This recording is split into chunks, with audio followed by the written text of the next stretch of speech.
Hello friends, नमस्कार। मैं सौरभ मिश्रा स्वागत करता हूं आप लोग का अपने यूट्यूब चैनल इगूगल एलआईएस पे। फ्रेंड्स, इस वीडियो में हम पढ़ने वाले हैं इग्नू के सिलाइस का पेपर बीएलआई 011 और आज की हमारी वीडियो का टॉपिक होगा यूनिट नंबर 8 जिसका टाइटल होगा लाइब्रेरी मेंटेनेंस यानी पुस्तकालय का रखरखाव। फ्रेंड्स, ये हमारे पेपर के बड़ी वीडियो नंबर 8 होगा। इससे पहले हमने 7 वीडियोस कंप्लीट कर ली हैं, वो आप हमारे एप्लीकेशंस पे जाके देख सकते हैं। कंप्लीट वीडियो आपको हमारे एप्लीकेशंस पे अवेलेबल हो जाएंगी। एप्लीकेशन का लिंक इसी वीडियो के डिस्क्रिप्शन बॉक्स में आपको अवेलेबल हो जाएगा। हमारे सारे सोशल मीडिया अकाउंट्स, हमारे व्हाट्सएप चैनल का या फिर हमारे टेलीग्राम चैनल का लिंक भी आपको इसी वीडियो के डिस्क्रिप्शन बॉक्स में मिल जाएगा। आप वहां पे उनको ज्वाइन कर सकते हैं। सिलाई स्टूडेंट्स के लिए हमारा एक डेडिकेटेड व्हाट्सएप ग्रुप है जिसका लिंक भी आपको इसी वीडियो के डिस्क्रिप्शन में मिल जाएगा। आप वहां से जाकर उनको ज्वाइन करके वो व्हाट्सएप ग्रुप ज्वाइन कर सकते हैं।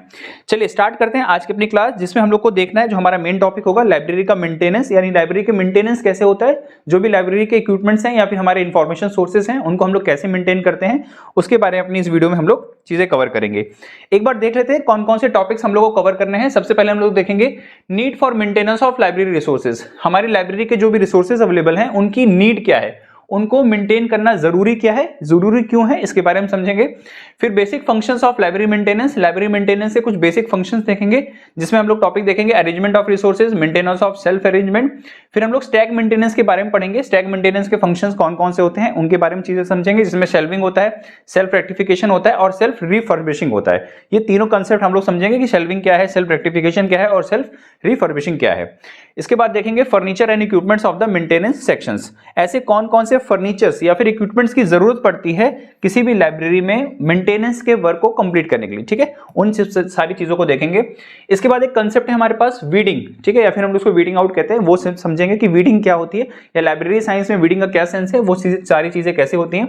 इसमें हम लोग देखेंगे need for weeding, criteria for weeding, weeding process, barrier to weeding और बेनिफिट्स ऑफ वीडिंग।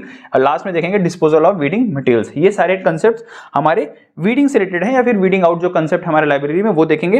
लास्ट हमारा टॉपिक होने वाला है स्टॉक वेरिफिकेशन। जो भी लाइब्रेरी में हमारे स्टॉक्स होते हैं, इंफॉर्मेशन सोर्सेज होती हैं, उनका वेरिफिकेशन कैसे होता है, वो हमारा स्टॉक वेरिफिकेशन है। इसमें हम लोग देखेंगे process of stock verification, method of stock verification, advantages of stock verification और लास्ट हमारा टॉपिक रहेगा disadvantages of stock verification. So mainly इसमें हमें अपनी लाइब्रेरी के मेंटेनेंस रिलेटेड जितने भी कंसेप्ट्स हैं वो सारी चीजें हम लोग को अपनी कवर करना है। फ्रेंड्स, ये सारी पीपीटीज आपको हमारी एप्लीकेशंस पे अवेलेबल हैं। एक बार आप जाके एप्लीकेशन पे जरूर विजिट करिएगा। वहां से सारी हिंदी के स्टूडेंट्स हिंदी के एप्लीकेशंस और इंग्लिश स्टूडेंट्स इंग्लिश के एप्लीकेशंस पे वहां पे जाके देख सकते हैं। चलिए स्टार्ट करते हैं। हमारा जो पहला टॉपिक है वो है need for maintenance of library resources. देखिए, कोई भी लाइब्रेरी हो, उस लाइब्रेरी में जो भी इंफॉर्मेशन सोर्सेज रखे गए हैं, ठीक है, जिनसे आप इंफॉर्मेशन ले सकते हैं, वो हमारे इंफॉर्मेशन सोर्सेज हैं। और ऑब्वियस सी बात है, उन इंफॉर्मेशन सोर्सेज को यूज करते करते हो सकता है कुछ किताबें फट जाएं, कुछ गुम हो जाएं, ठीक है, कुछ इंफॉर्मेशन सोर्सेज खराब हो सकते हैं, उनको फिर से मेंटेनेंस की जरूरत होती है। तो वो सारी प्रोसेस अगर हम लोग अपनी लाइब्रेरी साइंस में अप्लाई करते हैं तो वो कहलाता है हमारा लाइब्रेरी मेंटेनेंस। इसको बहुत तरीके से किया जाता है, बहुत सारे मेथड्स होते हैं, बहुत सारे स्टेप्स प्रोसेस होते हैं। एक एक करके हम लोग वो सारी चीजें यहाँ पे डिस्कस करेंगे। चलिए स्टार्ट करते हैं। Maintenance of an institute refers to all such functions that are required to undertake to keep the system resource and facilitate is in good conditions. जो मेंटेनेंस कहलाता है किसी भी ऑर्गेनाइजेशन इंस्टीट्यूशन में मेंटेनेंस कहलाता है वो जो सर्विसेज हम लोग दे रहे हैं, जो हम प्रोडक्ट्स प्रोवाइड करा रहे हैं, उनको रेगुलर चेकअप करना, उनको प्रॉपर इस कंडीशन में रखना कि वो सिस्टम में रह सके, वो रिसोर्सेज हमेशा यूजफुल रह सके अपने यूजर्स के लिए, गुड कंडीशन में बने रहें ताकि उनका हम लोग बेटर से बेटर यूटिलाइजेशन कर सकें। And its original and designated capacity and efficiency and the intent purpose. Maintenance of an library thus includes all such functions and activities as the essential for keeping its building, resources, facilities in good shape, fit enough to discourage libraries functions and services effectively। हमारे library में जितने भी तरह के equipments हैं वो building से start करते हैं। बिल्डिंग्स हैं, फर्नीचर्स हैं, लाइट है, कंप्यूटर्स हैं, फोटोकॉपी मशीन्स हैं, रिप्रोग्राफी मशीन्स हैं, ठीक, किसी भी तरह का इक्विपमेंट्स हमारी लाइब्रेरी में है जो किसी न किसी वे में, किसी न किसी टाइप में, किसी न किसी यूजर को उसको यूज कर रहा है, वो उसको इस्तेमाल कर रहा है अपनी लाइब्रेरी की रिसोर्सेज को, ताकि उसकी इंफॉर्मेशन नीड पूरी हो सके। जिसमें इंक्लूड किया जा सकता है जितने भी रिसोर्सेज हमारी लाइब्रेरी में है, जिसमें बुक्स और मैगजीन्स, पीरियोडिकल्स, ये सारी चीजें हैं, journal, CD, DVDs, chart, globe, map, ये सारी चीजें इंक्लूड हो जाती हैं हमारी रिसोर्सेज में। और इनको टाइम टू टाइम मेंटेनेंस की जरूरत है, बिल्डिंग को मेंटेनेंस की जरूरत है। जितने भी इलेक्ट्रॉनिक गैजेट्स हैं या फिर इंफॉर्मेशन कम्युनिकेशन टेक्नोलॉजीज के गैजेट्स हैं, उनको रिपेयर एंड मेंटेनेंस की जरूरत है। हमारे जितने भी बुक्स हैं, मैगजीन्स हैं, पीरियोडिकल्स हैं, उनको टाइम टू टाइम मेंटेनेंस की जरूरत है। एक ही बुक बार बार यूज करते करते हो सकता है कवर पेज फट रहा हो, बीच में से किसी स्टूडेंट ने पेज फाड़ दिया हो, कुछ भी प्रॉब्लम हो सकती है, उसको प्रॉपर मेंटेन करना, उसको प्रॉपर ओरिजिनल कंडीशन में रखना, ये कहलाता है हमारा लाइब्रेरी मेंटेनेंस। इसकी नीड क्या है? Need for the purpose of the library maintenance, पहला है to enable user friendly access to the library resources. This required proper organization of resources into sequence and keep resources then each sequence arrange in the proper order of the shelves. Students ने बार बार एक ही किताब को या एक ही shelf में से बहुत सारी किताबें निकालनी है और उनको प्रॉपर अरेंज नहीं किया, उस सेंस में अरेंज नहीं किया, उस क्लासिफिकेशन ऑर्डर में अरेंज नहीं किया जिसमें आपने किया था। तो प्रॉपर उसको फिर से अरेंज करने के लिए हमें ये सारी चीजें चाहिए, और सो दैट कि हम लाइब्रेरी को उसी कंडीशन में ला सके जो बेस्ट कंडीशन में है और यूजर उसको अपने बेस्ट रूप में इस्तेमाल कर सके। To help protect and preserve library resources against damaging agents, this required the proper system of cleaning and dusting of shelves and books in the regular basis. आपकी जो लाइब्रेरीज में बुक्स हैं, रिसोर्सेज हैं, उनमें डस्टिंग करना, cleaning करना, ठीक है। उनको बहुत सारे इंसेक्ट्स, क्योंकि अब जो बुक्स होती है उनमें दीमक लग सकते हैं, कीड़े लग सकते हैं, या ह्यूमिडिटी से वो खराब हो सकती है, सो उनको भी उन सब चीजों से बचाना। To keep the collection is usable conditions, उनको फिर से हम लोग यूजेबल कंडीशंस में मेंटेन करके रखें। क्यों? This required a proper system of repairing damage it's item and replacing missing books, card, tags, data slips and library materials. ऐसी बहुत सारे इंफॉर्मेशन सोर्सेज, जैसे मान लीजिए कोई कैटलॉग खराब हो गया है, गुम हो गया है, या उस पे जो कंटेंट लिखा था वो अब नहीं विजुअल हो रहा है ठीक से, बुक्स में जो स्लिप्स लगी थी, बुक कार्ड लगे थे, वो मिसप्लेस हो गए हैं, तो उनको प्रॉपर फिर से उसी कंडीशन में लाना, ये सारा हमारा पर्पस होता है मेंटेनेंस का। To keep the collection relevant of the use, this is required implementation of process of weeding out and weeding out dated out of course materials and all such other materials as the not is accordance with the aim and objective of the parent bodies। मान लीजिए आपकी library में कोई ऐसे materials रह गए हैं, या फिर अब ऐसा कोई इंफॉर्मेशन सोर्स रखा है जो रिलेवेंट नहीं है, जो यूजफुल नहीं है, जिसकी अब कोई जरूरत नहीं है, कोई भी उसको इस्तेमाल नहीं कर रहा, तो उसको हमें हटाना होगा, ताकि उसकी जगह जहां पे वो रखा गया है, जितनी जगह वो घेर के रखा है, उसको हटा के हम लोग नए रिसोर्सेज को, नए इंफॉर्मेशन सोर्सेज को रख सकें। ये जो प्रोसेस कहलाता है वो कहलाता है वीडिंग आउट, मतलब इनरिलेवेंट इंफॉर्मेशन सोर्सेज को, इनरिलेवेंट चीजें जो लाइब्रेरी में रखी गई हैं, जिनका कोई यूज नहीं है, जो आउटडेटेड हो गई हैं, उनको हटा के वो स्पेस खाली हो, ताकि नए रिसोर्सेज, अपडेटेड रिसोर्सेज को हम लोग अपनी लाइब्रेरीज में रख सकें। ये प्रोसेस है, या फिर ये नीड है हमारी लाइब्रेरी के मेंटेनेंस का। To ensure that the collection is keep safe and it stock verified as per time and access and record in the libraries.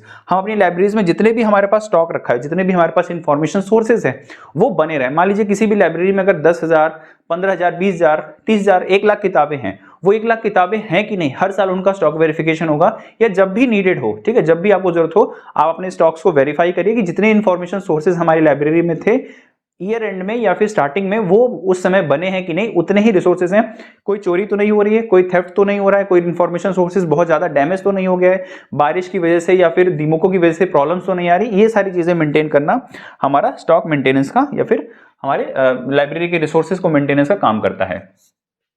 Next हमारे पास है बेसिक फंक्शंस। नेक्स्ट टॉपिक है basic functions of library maintenance. कौन कौन से basic functions perform किए जाते हैं library को मेंटेन करने के लिए, वो देखते हैं। The basic functions of maintenance is to ensure orderly arrangement of library resources. यहाँ पे देखिए इंपॉर्टेंट पॉइंट है, लाइब्रेरी के जो रिसोर्सेज है ना, वो ऑर्डरली अरेंज्ड हो। आपने ध्यान दिया होगा, हम लोग पहले टेक्निकल प्रोसेसिंग का जब काम कर लेते हैं, यानी क्लासिफाई कर लिया, कैटलॉग बना लिए, कैटलॉगिंग करने के बाद हम उनको शेल्फ कर रहे हैं, ठीक है, शेल्विंग कर रहे हैं, और जिस ऑर्डर में, जिस तरीके से, जिस वे में हमने उसकी शेल्फिंग की है, हो सकता है क्योंकि ओपन एक्सेस सिस्टम है, बच्चे जाएंगे, अलमीरा खोलेंगे और किताबें निकालेंगे, लेकिन उनको फिर से उसी ऑर्डर में नहीं अरेंज करके रखेंगे। ये रिस्पॉन्सिबिलिटीज लाइब्रेरी स्टाफ्स की होती है कि जो प्रॉपर आपकी लाइब्रेरी के एंड में, जैसे आपका आज क्लास खत्म हो गई, स्कूल खत्म हो गया, उसके बाद आपको प्रॉपर फिर से वही सारी चीजें देखनी होंगी कि आपकी लाइब्रेरीज में बुक्स उसी ऑर्डर में अरेंज हैं जैसे ही आपकी लाइब्रेरी में स्टार्टिंग में थी, ठीक है। तो वो प्रॉपरली अरेंज करना, ये कहलाता है हमारा library maintenance. on stacks and to undertake the functions and according with the law of library science in journal and saving the time of the reader in the particular. This is the two components of the library maintenance activity, जिसमें पहला है arrangement of resources और दूसरा है maintenance of self arrangement. सो हम लोग क्या क्या फंक्शंस परफॉर्म करने हैं लाइब्रेरी के मेंटेनेंस के लिए। पहला फंक्शन होता है कि लाइब्रेरी में जिस तरह के रिसोर्सेज या जिस ऑर्डर में, जिस वे में वो रखे गए थे, उसी वे में उसको फिर से अरेंज करना, ठीक है। पहला देखिए अरेंजमेंट ऑफ रिसोर्सेज। हमारी लाइब्रेरी में जो मेथड है, जो रूल्स है, ठीक है, जो प्रिंसिपल्स हमने फॉलो किए हैं, जो क्लासिफिकेशन स्कीम हमने फॉलो की है, उसी के अकॉर्डिंग वो लाइब्रेरी के जो रिसोर्सेज हैं वो प्रॉपर्ली अरेंज हो। मेंटेनेंस ऑफ सेल्फ अरेंजमेंट, जो हमारी सेल्फ है जिसमें हमने वो बुक्स स्टोर्स रखे हैं अलमीरा में या फिर जितने भी तरह के इंफॉर्मेशन सोर्सेज हमने अरेंज करके रखे हैं, वो एक सिस्टमेटिक ऑर्डर में जो प्रिंसिपल्स हैं, जो रूल्स एंड रेगुलेशन है उसके अकॉर्डिंग मेंटेन रहे। इसमें सबसे पहले देखते हैं arrangement of resources. The arrangement of library resources is carried out two ways. इनको दो तरीके से किया जाता है, पहला है सीक्वेंस वाइज अरेंजमेंट और दूसरा arrangement in the publication on the shelf. दो मेथड्स हैं। हम लोग पहला टॉपिक देखने वाले हैं, यानी फ्रेंड्स अगर आप ये वीडियो कंप्लीट करना चाहते हैं तो आपको हमारा CLIS कोर्स हमारे एप्लीकेशन पे सब्सक्राइब करना पड़ेगा। एप्लीकेशन को डाउनलोड करने का लिंक नीचे आपको डिस्क्रिप्शन बॉक्स में मिल जाएगा। अगर आप गूगल प्ले पे एप्लीकेशन डाउनलोड करना चाहते हैं तो आप वहां टाइप करेंगे ई गुरुकुल, आपको इस तरह कोई लोगो मिलेगा, वहां से आप ये डाउनलोड कर सकते हैं।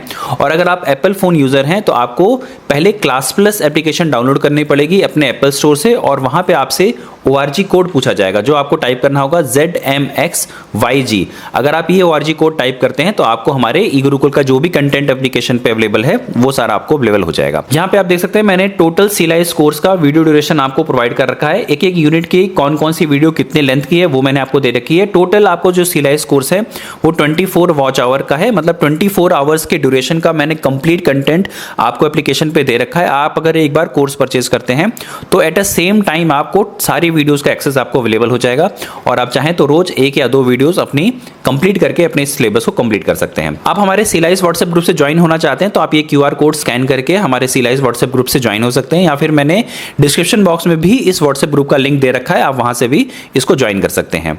ये कुछ कोर्स के फीचर्स हमारे पास अवेलेबल हैं। अगर आप ये हमारा कोर्स सब्सक्राइब करते हैं तो आपको ये सारे फीचर्स अवेलेबल हो जाएंगे। सभी 27 यूनिट्स आपको सेम टाइम पे मिल जाएगी। आपको अगर असाइनमेंट चाहिए CLIS के तो वो भी सॉल्व असाइनमेंट जुलाई या फिर जनवरी सेशन के आपको हमारे एप्लीकेशन पे फ्री ऑफ कॉस्ट अवेलेबल हो जाएंगे, आप वहां से देख सकते हैं।